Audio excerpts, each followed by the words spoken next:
we are going to start the composition of function. In the earlier classes we have discussed about the types of functions and the introduction of function.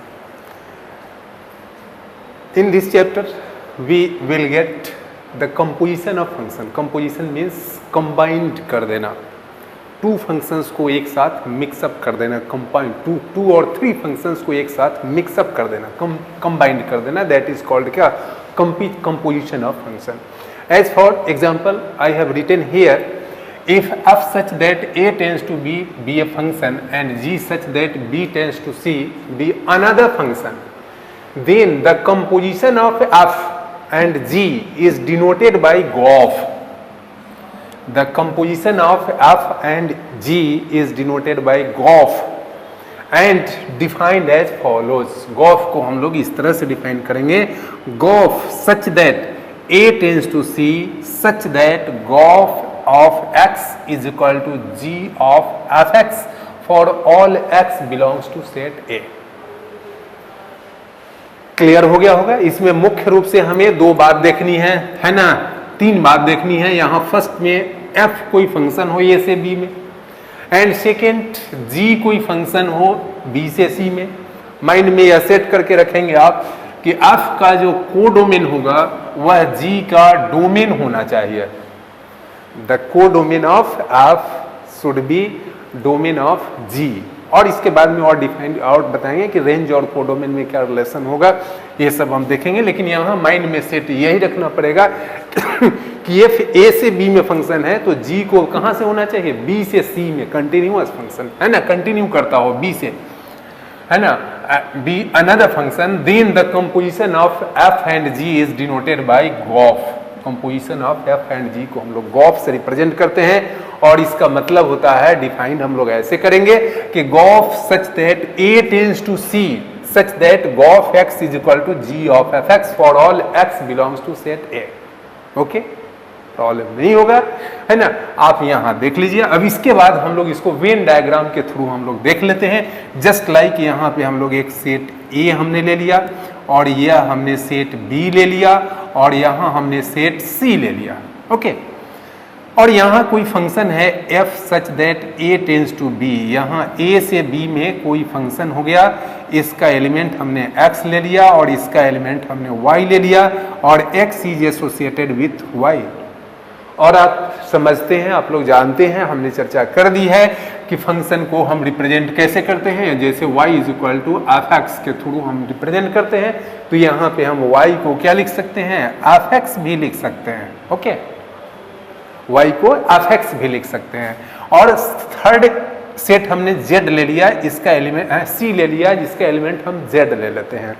And यहाँ आप देखेंगे कि x is associated with y and तब then y is associated with z and this function is called g. It means g such that b tends to c. यहाँ हमने क्या ले लिया, दो फंक्शंस ले लिया. I have taken here two functions. First function f such that a tends to b, second function g such that b tends to c. और यहाँ हमने वेन डायग्राम बना लिया. फंक्शन a से b में है और यहाँ b से c में है. ओके, तो थोड़ा सा यहाँ आप माइंड में सेट करें कि यहाँ g में फंक्शन g में y z से एसोसिएटेड है और यहाँ x y से एसोसिएटेड है. तो हम लोग y को क्या रिप्रेजेंट करते हैं, y is equal to F X represent करते हैं. y is equal to F of X. यहाँ फंक्शन f है और x. तो यहाँ z को किससे रिप्रेजेंट करेंगे, तो z इज इक्वल टू हम लोग यहाँ g डालेंगे, जैसे यहाँ f डाले थे, और g ऑफ क्या लिखेंगे, यहाँ f ऑफ x लिखे थे तो यहाँ g ऑफ यहाँ क्या लिखेंगे, y लिखेंगे, g ऑफ y.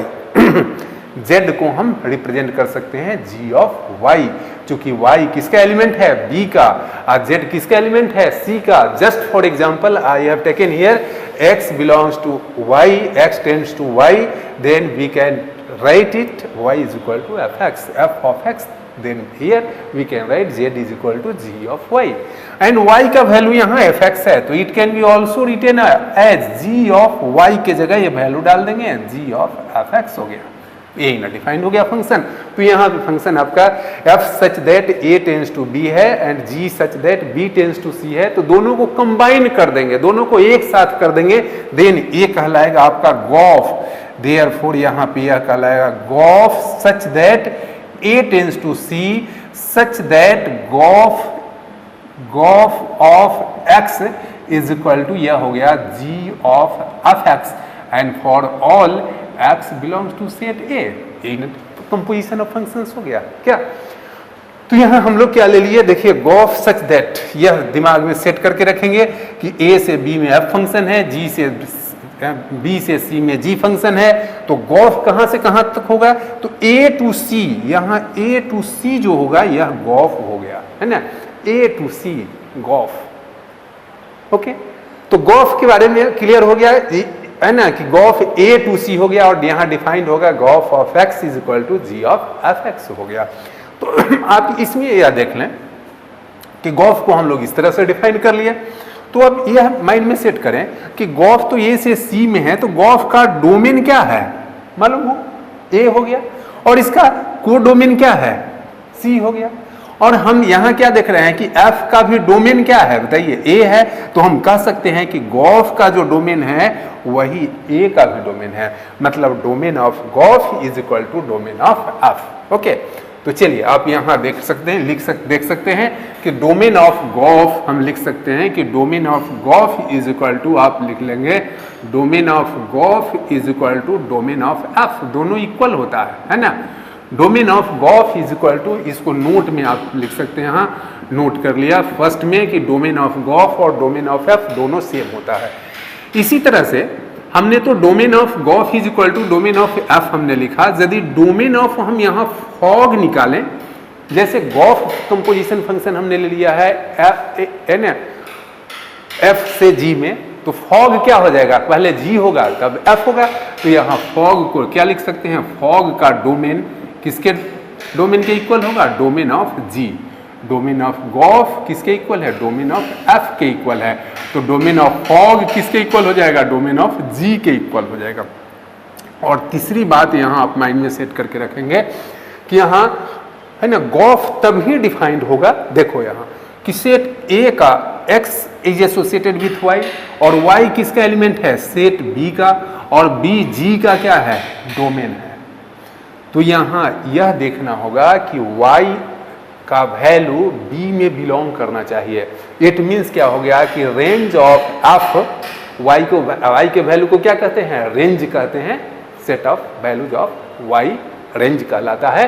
तो यहाँ पे y B में बिलोंग कर रहा है, मतलब क्या हो गया कि रेंज को किस में बिलोंग करना चाहिए, B में बिलोंग करना चाहिए, मतलब G के डोमेन में बिलोंग करना चाहिए, तभी गॉफ डिफाइंड होगा।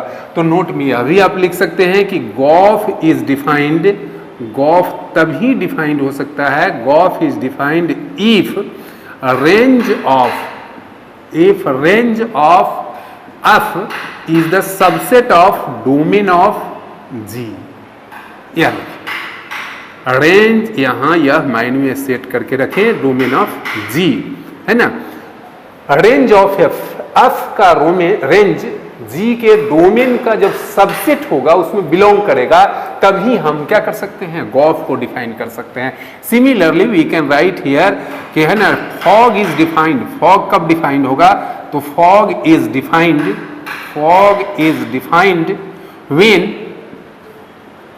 when range of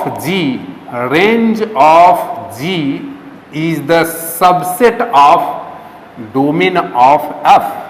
यह माइंड में सेट करके आपको ऑलवेज रखना होगा कि गॉफ डिफाइंड तभी होगा जब range of f is the subset of domain of g, और फॉग डिफाइंड तभी होगा जब range of g is the subset of domain of f। इस पर मैं एक एग्जाम्पल ले लेता हूं, उसके बाद आप लोग इसको बनाएंगे। एक एग्जाम्पल मैं छोटा सा दिखा देता हूं कि आप कैसे गॉफ और फॉग निकालेंगे, है ना।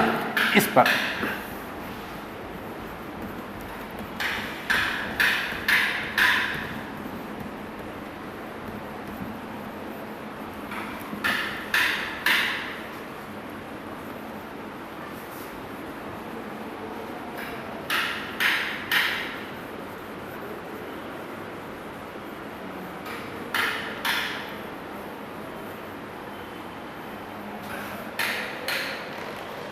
Question, if f such that r tends to r such that fx is equal to 2x plus 3 and g such that r tends to r such that gx is equal to 3x minus 5, then find first में Gauff, second में fog, third में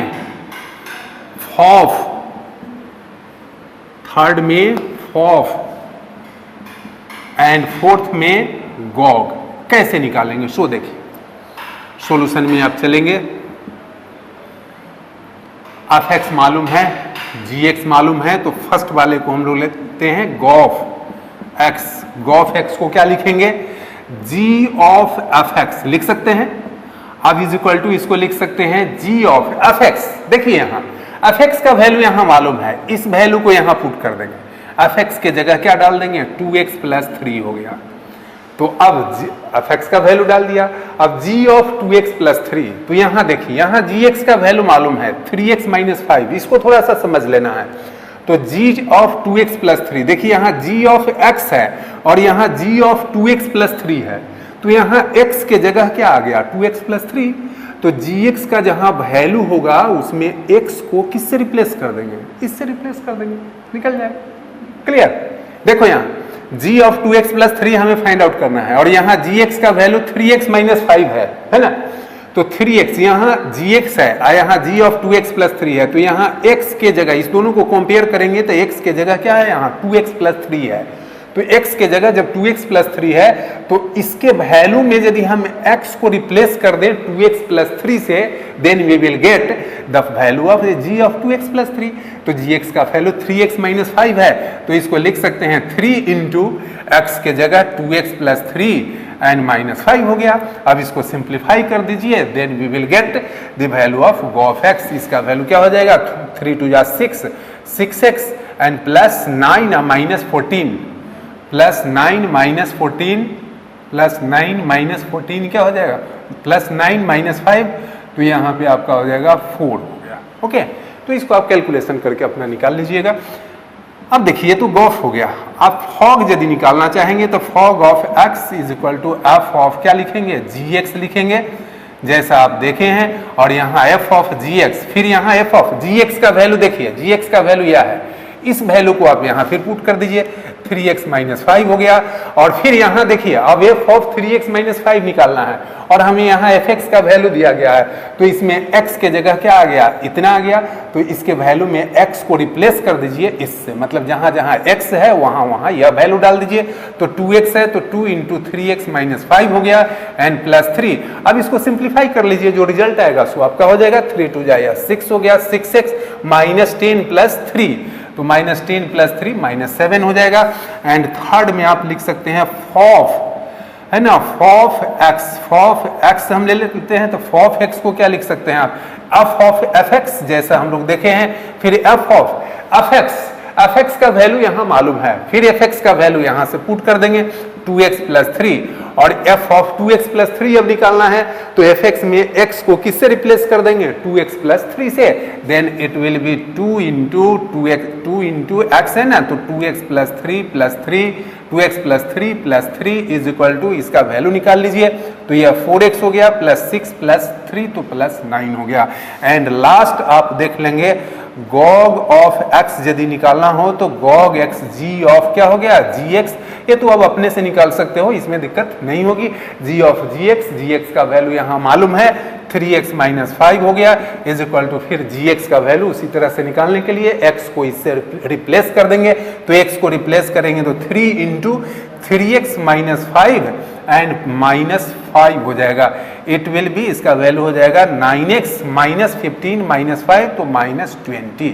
okay, तो इस प्रकार आप composition of functions का question बना सकते हैं, फॉग फॉफ वगैरह ये सब निकाल सकते हैं। इसमें और डिफरेंट टाइप का क्वेश्चंस होगा, आप बनाएंगे और जो डाउट होगा वो आप लोग संपर्क कर सकते हैं ऑनलाइन, आपको नंबर दिया ही गया है, उस पर आप पूछ सकते हैं। ओके, और बनाइए।